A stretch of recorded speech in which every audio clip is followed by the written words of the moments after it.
পৃথিবীব্যাপী ঝড় উঠেছে। ডক্টর ইউনূস একজন খুনি, ডক্টর ইউনূস একজন দেশদ্রোহী।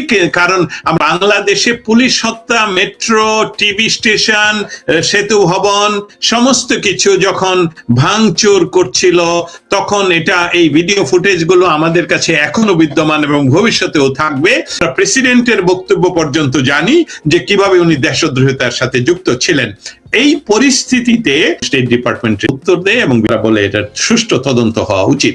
সেদিন নির্দিষ্টভাবে বাংলাদেশের সমস্ত জেলা উপজেলায়, স্পেশালি ঢাকার সমস্ত পুলিশ স্টেশনগুলি পুড়িয়ে দেওয়া হয়, গুড়িয়ে দেওয়া হয়, এমনকি প্রেগনেন্ট পুলিশ অফিসার সহ সবাইকে হত্যা করা হয়। আমি দস্তগীর জাহাঙ্গীর 9 অগস্ট স্টেট ডিপার্টমেন্টে একটা সংখ্যা তুলে ধরি, যেটা তখনকার যারা ঠিক সেই মুহূর্ত পর্যন্ত যে সিনিয়র পুলিশ অফিসাররা বাংলাদেশে অবস্থান করছিলেন, তারা যে তথ্য আমাকে সঙ্গে দিয়েছিলেন, সেই তথ্য অনুসারে 32,042 জন পুলিশ কে হত্যা করা হয়েছে, সেটা আমি তুলে ধরি এবং স্টেট ডিপার্টমেন্টে সেটা উত্তর দেয় এবং তারা বলে এটা সুষ্ঠু তদন্ত হওয়া উচিত। গত 2 দিন আগে বাংলাদেশের বর্তমান স্বরাষ্ট্রমন্ত্রী সালাউদ্দিন তিনি বলেছেন এটা তদন্ত হবে, এবং মির্জা ফখরুলও সেটা একো করেছেন গতকালকে। যখন স্বরাষ্ট্রমন্ত্রী সালাউদ্দিন বললেন যে তদন্ত করা হবে, ঠিক তখনই তেলে বেগুনে জ্বলে উঠলেন এনসিপি নেতৃবৃন্দ, যাদের সংখ্যা আসলে হাতে গোনা যায়, দুই আঙ্গুলে গোনা যায়। তারা কেন হঠাৎ করে বলে উঠলেন এবং তারা সরাসরি বলছেন এনসিপি পুলিশ বাহিনী হত্যার সাথে যুক্ত নয়। আজকের ইত্তেফাকের কথা আমি হয়তোবা শেয়ারও করতে পারবো, এটা এনসিপি বলছে। এবং তাকেই আবার একো করলো জামায়াতে ইসলামী। জামায়াতে ইসলামী বলল যে যেটা ইতিমধ্যে সেটল বিষয়, সেই বিষয় নিয়ে আবার কেন কথা হবে। আপনার কাছে আমার প্রশ্ন, বাংলাদেশে পুলিশ হত্যা, সেখানে কারা হত্যা করেছে সেই সকলগুলো যখন কোন বর্তমান সরকার সেসবগুলো তদন্ত করার কথা বলছে, তখন জামায়াত এবং এনসিপি তারা কেন বলছে যে বিএনপি এই পুলিশ হত্যার সাথে যুক্ত? তাহলে বিএনপি কি এই কাজে উৎসাহিত হবে না নিরুৎসাহিত হবে? কারণ বিএনপি যদি নিজে সংযুক্ত থাকে এই পুলিশ হত্যার সাথে, তাহলে তারা কি এই তদন্তের নিরপেক্ষতা প্রমাণ করতে পারবে, নাকি এটা বিপরীত ভাবে তাদেরই বিপদ ডেকে আনবে? আইনের শাসন ব্যবস্থা বা আইনের শাসন কায়েম করার কথা বর্তমান যিনি সকল নির্বাচনের মাধ্যমে ক্ষমতাসীন হয়েছেন, বর্তমান প্রধানমন্ত্রী বলেছেন, ভারতীয় গণমাধ্যমে সেটা বলেছেন। তারপর আরো একটি কথা আজকে আমি সংযুক্ত করতে চাই। আজকের ঢাকার সংবাদপত্রগুলো যে সংবাদ দেখে আমরা 3 জনই হয়তোবা দেখলাম, সেটা যে গত ইন্টারিম সরকারের একজন উপদেষ্টার বাসায় আজকে কেক কেটে তাদের ইফতারি করা হলো। কেক বিষয়টাই হলো আসলে আমরা যদি বলি এটা পশ্চিমা, সে যাই হোক, কিন্তু সেখানকার ছবিগুলো যদি দেখি তাহলে দেখা যাবে যে তারা খুব হাস্যোজ্জ্বল ছিলেন। এবং আমরা জানি গণমাধ্যম যদিও না বলে সামাজিক মাধ্যমে পৃথিবীব্যাপী ঝড় উঠেছে। ডক্টর ইউনূস একজন খুনি, ডক্টর ইউনূস একজন দেশদ্রোহী। কারণ আমরা প্রেসিডেন্টের বক্তব্য পর্যন্ত জানি যে কিভাবে উনি দেশদ্রোহিতার সাথে যুক্ত ছিলেন। এই পরিস্থিতিতে তারা এই ধরনের সরকারি ভবনে বসে, যেটা ইতিমধ্যে তাদের আর বসবাসের জায়গা নয়, সেখানে কেক কেটে ডক্টর ইউনূস সহ যে হাস্যোজ্জ্বল অবস্থায় ছিলেন, সেটা কি মিন করে যে এই ডক্টর ইউনূসকে আমরা জানি যে উনি মেটিকুলাসলি ডিজাইন করেন এবং সে খুব রূঢ় বাস্তবভাবে এইসবগুলো ইমপ্লিমেন্ট করেন। ইন্টারিম সরকারের অধীনে সো-কল্ড নির্বাচনে বা নির্বাচন উত্তর একটি নতুন সরকার ইতিমধ্যে 11 দিন পার করেছেন। তাদের নতুন এই বাংলাদেশের প্রধানমন্ত্রী সহ যে নতুন রাষ্ট্র ব্যবস্থার অর্থাৎ যে মন্ত্রিসভা, সেখানে এই সপ্তাহের যেই বিষয়গুলো নিয়ে মৌলিক আলাপ আলোচনা হচ্ছে, সেই বিষয়গুলোর প্রধান একটি বিষয় হলো বাংলাদেশে তথাকথিত যে সরকার বিরোধী মেটিকুলাসলি ডিজাইন করে গত সরকার পতনের যে আন্দোলন তৈরি করা হয়েছিল, সেই সময়ে 3,000-এর উপর বাংলাদেশি পুলিশ অফিসারদেরকে যে হত্যা করা হয়, তাদের তদন্ত নিয়ে, সেই সকল হত্যার তদন্ত হবে কি হবে না সেই বিষয় নিয়ে বাংলাদেশের বর্তমান সরকারের যিনি স্বরাষ্ট্রমন্ত্রী সালাউদ্দিনা, তিনি বলেছেন গত 72 ঘন্টার ভেতরে যে সেটার তদন্ত করা হবে, বিচার করা হবে যারা দোষী। ঠিক তখনই নবগঠিত যেই একটি দল এনসিপি, তার যে প্রধান ব্যক্তিরা, তারা বলেছেন যে এই বিষয়টা ইতিমধ্যে বাংলাদেশে সেটল, এটা নিয়ে আবার নতুন করে কেন কথা উঠলো। ঠিক সেই একই বিষয় নিয়ে বর্তমানে বাংলাদেশে ক্ষমতাসীন যে দল, সেই দলের যে মহাসচিব মির্জা ফখরুল ইসলাম, তিনি কি বলেছেন এই বিষয়টা, যেটা স্বরাষ্ট্রমন্ত্রী বলেছেন সেটাই হবে, এবং এই বিষয়ে অন্য কোনো কথা থাকলে যাতে করে ওনারা ইয়ের সাথে, এনসিপির সাথে প্রশ্ন করেন। বিএনপি কে বলা হচ্ছে যে বিএনপি এই পুলিশ হত্যার সাথে যুক্ত। উইলিয়াম প্রলয় সমাদদার। সিরাজগঞ্জ, যাত্রাবাড়ি, বানিয়াচং, উত্তরা, টঙ্গী সহ সারা দেশে হাজার হাজার, যদিও সংখ্যা নিয়ে এখনো নিশ্চিত করা যায়নি, কখনো কোথাও 3,200, কোথাও বেশি কোথাও কম, হাজার হাজার নিহত পুলিশ সদস্যদের আত্মার শান্তি কামনা করছি এবং তাদের পরিবারের প্রতি সমবেদনা জানাচ্ছি। এবং তাদেরকে একটি কথা বলতে চাই, আমাদের জননেত্রী শেখ হাসিনা যখন দেশে ফিরে আসবেন, প্রতিটি হত্যার বিচার তিনি করবেন বলে ইতিমধ্যেই তিনি নিশ্চিত করেছেন।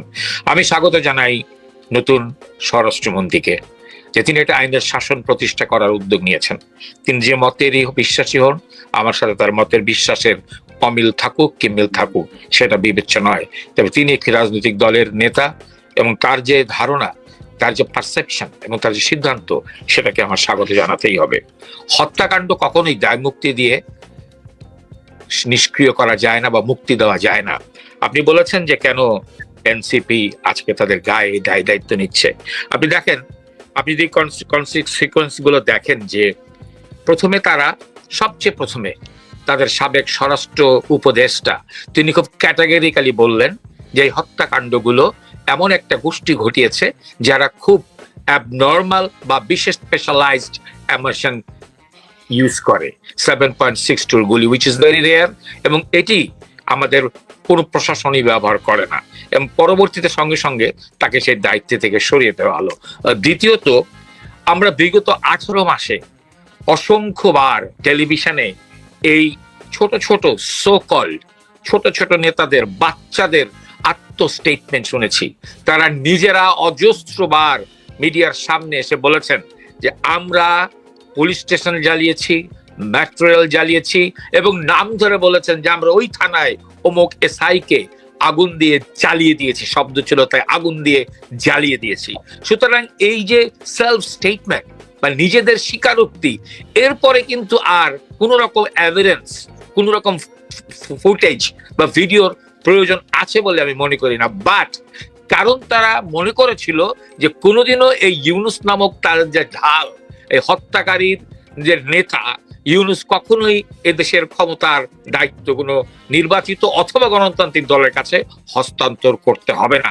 তারা এতটাই নিশ্চিত ছিল, এই কারণেই তারা বিভিন্ন জায়গায় বুক ফুলিয়ে তাদের হত্যার স্বীকৃতি সেই 75-এর ডালিমদের মতো করে তারা নিশ্চিতভাবে স্বীকারোক্তি প্রদান করেছেন। এবং তৃতীয়ত দেখেন, তারা যখন বারবার এই আন্দোলনের অথরিটি বা ওনারশিপ নিয়ে কথা বলেছেন, তখন তারা বিএনপিকে মেলাইন করতে চেয়েছেন। তারা বলেছেন বিএনপি আন্দোলনে ছিল না, বিএনপি কোনো কর্মসূচিতে ছিল না, হঠাৎ করে আন্দোলন যখন তারা সফলতা ঘটায় তখন বিএনপি আবির্ভাব হয়েছে। তাই যদি হয়, আপনাদের কথাই আপনার প্রত্যেকে, নাসিরউদ্দিন বলেছেন, সার্জিস বলেছেন, হাসনাত বলেছেন যে আপনারা 17 মাস কোথায় ছিলেন। তাই যদি হয়, তবে এখন আপনারা কোন যুক্তিতে, কিভাবে, কোন প্রক্রিয়ায় বিএনপি রূপে দায় চাপাতে চাচ্ছেন? কারণ আপনারা নিশ্চিতভাবে আপনারা ঘোষণা দিয়েছেন যে এই সমস্ত কেওয়াজ, গণহত্যা, পুলিশ হত্যায় আপনারাই নেতৃত্ব দিয়েছেন এবং আপনারাই এই কাজটি করেছেন।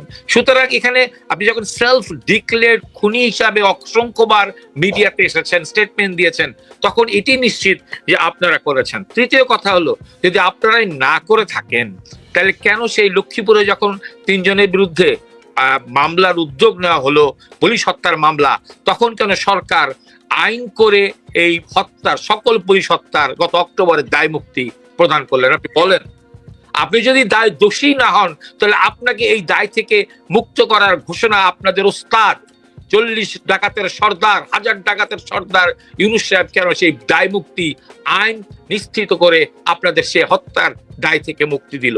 এই দিজ আর অল সেইজ যে আপনারা সেটা নিজেরাই হত্যাকাণ্ডগুলো করেছেন। এবং তাছাড়া আপনি দেখেন যে তারা এখন কি বলছেন, যে পুলিশ হত্যার তদন্ত শুরু হলে এক সমন্বয়ক বলতেছে আমরা দেশ ছেড়ে চলে যেতে বাধ্য হব। কেন? নিশ্চিত, কারণ আপনি ঘটনা ঘটিয়েছেন, আপনার দেশ ছেড়ে পালিয়ে যাওয়া ছাড়া আপনার সামনে আর কোনো গত্যন্তর নাই। আরেকজন কি বলছেন, আমরা নতুন করে রাজপথে নামবো। কেন? আপনাদের সমস্যা কি? আপনারা যদি হত্যা না করেই থাকেন, আপনার দেশের নিরাপত্তা রক্ষাকারী পুলিশ বাহিনী, শত শত হাজার হাজার পুলিশ বাহিনীর মানুষকে হত্যা করেছেন, এই অধিকার আপনার কোনো দায় নেই। আপনার ক্ষোভ থাকতে পারে একটা রাজনৈতিক দলের উপরে, আপনার ক্ষোভ থাকতে পারে কোনো সিদ্ধান্তের উপরে, কিন্তু প্রথম থেকে আপনারা একটি কুকড একটা ষড়যন্ত্র করে 2018, 2020 থেকে শুরু করে আপনার রাষ্ট্র ব্যবস্থার পরিবর্তনে এই সন্ত্রাসী দলকে রাষ্ট্র ক্ষমতায় আনার জন্য প্রফেসর ইউনূস সহ সারা পৃথিবীতে একটি বিশাল ডিজাইনের মধ্য দিয়ে এই প্রক্রিয়া শুরু হয়েছিল। আপনারা যদি নাই এই সাথে জড়িত থাকেন, তাহলে আপনারা কেন বলেন যে আপনারা এই রাস্তায় নামবেন? হুমকি কাদের দিচ্ছেন? এই দেশের পুলিশকে মারবেন, এই দেশের নিরাপত্তা বাহিনীর সদস্যদের মারবেন, পুড়িয়ে মারবেন, গুলি করে মারবেন, ঝুলিয়ে রাখবেন, আবার বলছেন রাস্তায় নামেন আপনারা রাস্তায়। দেখি আপনাদের সাথে এখন এই অন্যায্য, এই কুৎসিত হত্যাকাণ্ডের আপনাদের সমর্থন করতে দেখি রাস্তায় কোন মানুষ নামে। আপনি দেখেন যে বিষয়টা বলছিলাম, যে দায় মুক্তির বিষয়টা, এই দায় মুক্তির বিষয়টাই নিশ্চিত করে, পুলিশ হত্যার দায় মুক্তি বিষয়টি নিশ্চিত করে যে শুধুমাত্র আপনাদের নেতৃত্বে। অনেকে বলে যে তারা হুকুমের আসামি হবে। নো, আজকে একজন টকশোতে একজন প্রাজ্ঞ সাংবাদিক বলছিল হুকুমের আসামি হবে। নয়, তারা হুকুমের আসামি নয়, দে ওয়ার অ্যাক্টিভলি পার্টিসিপেটিং এই পুলিশ কিলিং প্রসেসে। কখনোই তারা হুকুমের আসামি হবে না, তারা সক্রিয়ভাবে অ্যাক্টিভলি মাঠে ময়দানে এই হত্যাকাণ্ডের নেতৃত্ব দিয়েছেন। সুতরাং আপনার সেই পুরনো প্রবাদ যদি আপনার মনে আছে যে ঠাকুর ঘরে কেড়ে আমি কলা খাই না, যখনই পুলিশ হত্যার তদন্তের কথা সালাউদ্দিন সাহেব বললেন, তখনই আপনাদের হাসপাস, আপনাদের পালানোর প্রবণতা, দায় এড়ানোর প্রবণতা এবং আন্দোলনের হুমকি দিয়ে এই প্রক্রিয়াকে আপনারা থামিয়ে দিতে চাইছেন। কিন্তু মনে রাখবেন, কোন হত্যাকাণ্ড পৃথিবীতে দীর্ঘদিন চেপে রাখা যায় নাই, কোন হত্যাকাণ্ডের দায়ীদেরকে বাঁচানো যায় নাই, বাঁচানোর অনেক চেষ্টা করা হয়েছে। আপনারা 75, 71 যারা এদেশের মানুষকে হত্যা করেছিল, এদেশের মানুষকে নির্বিচারে গুলি করে হত্যা করেছিল, তাদেরকে বিচারের সামনে পড়তে হয়েছে। সুতরাং এই রাজনৈতিক সরকার, বিএনপিকে আমি মনে করি, বিএনপির রাজনৈতিক কর্মকাণ্ড নিয়ে যেভাবে অসম্মান, অশ্রদ্ধা, হাস্যরসের তৈরি করেছে এই বাচ্চা ছেলেরা, আমার বিশ্বাস বিএনপির মতো একটি বৃহৎ রাজনৈতিক দল, তারা যেভাবে আজকে রাষ্ট্র ক্ষমতায় আসুক, নিশ্চয়ই তারা এই অপমান এবং এই মানে কি বলবো, এই তুচ্ছ কথাবার্তা এবং অপমানমূলক কথাবার্তা, তুচ্ছ তাচ্ছিল্য, তারা সোল এজেন্ট হয়েছিলেন এই আন্দোলনের, এই হত্যাকাণ্ডের। এখন তারা বলে যে বিএনপি করেছেন। এই যে দ্বিচারিতা, এই যে হত্যাকাণ্ডের দায় এখন চাপিয়ে দিয়ে পালিয়ে যাওয়ার প্রবণতা, এই সকল কিছু প্রমাণ করে যে তারাই একমাত্র তাদের নেতৃত্বে, এবং হুকুমের আসামি নয়, আমি আগেন রিপিট করছি, কারণ একজন প্রখ্যাত গণমাধ্যম কর্মী তিনি আজকে বলেছেন তাদেরকে এটা হুকুমের আসামি করতে হবে। নো, তাদের সক্রিয় আসামি করতে হবে, কারণ তারা পথে ঘাটে তারা নিশ্চিত বলেছে আমরা জ্বালিয়েছি, আমরা হত্যা করেছি, এবং তাদের ভিডিও ফুটেজ, তাদের ইনভলভমেন্ট যদি আপনি বিবেচনা করেন, দেখবেন তারা সক্রিয়ভাবে এই সকল হাজার হাজার পুলিশকে হত্যা করে তাদের পরিবারকে, তাদের সন্তানদেরকে তারা এতিম করেছেন। এবং আমি বিশেষ করে আপিল করি, আমি ধন্যবাদ দেই পুলিশের প্রশাসনকে, যারা নিজেরা পুলিশ, তারা আজকে এই ইস্যুটাকে সামনে আনতে চাইছে। হয়তো 18 মাসে বিভিন্ন কারণে, তারা বিভিন্ন প্রক্রিয়ার কারণে বা ইউনূসের এই পৃষ্ঠপোষকতার কারণে তারা এই বিষয়টি সামনে আনতে পারেনি, যেভাবে আমরাও রাজপথে নামতে পারিনি। কারণ ভয়ঙ্কর ইউনূস কিভাবে নিয়ন্ত্রণ করার চেষ্টা করেছেন আমরা সকলে জানি। কিন্তু আজকে তারা যে তাদের সহকর্মীর হত্যাকারীদের বিচারের দাবি তোলে রাজপথে নামছেন, তারা কথা বলা শুরু করেছেন, চিঠি দেওয়া শুরু করেছেন, পুলিশ অ্যাসোসিয়েশন সহ সকল পুলিশ ভাইদেরকে সাধুবাদ জানাই। যদি আপনারা আপনাদের সহকর্মীদের রক্তের বিনিময়, যদি আপনারা প্রতিশোধ নিতে না চান, বিচার করতে না চান, তাহলে একদিন পৃথিবীতে এবং পরকালে সৃষ্টিকর্তার কাছে আপনাদেরও এই দায় দায়িত্ব নিয়ে মুখোমুখি হতে হবে।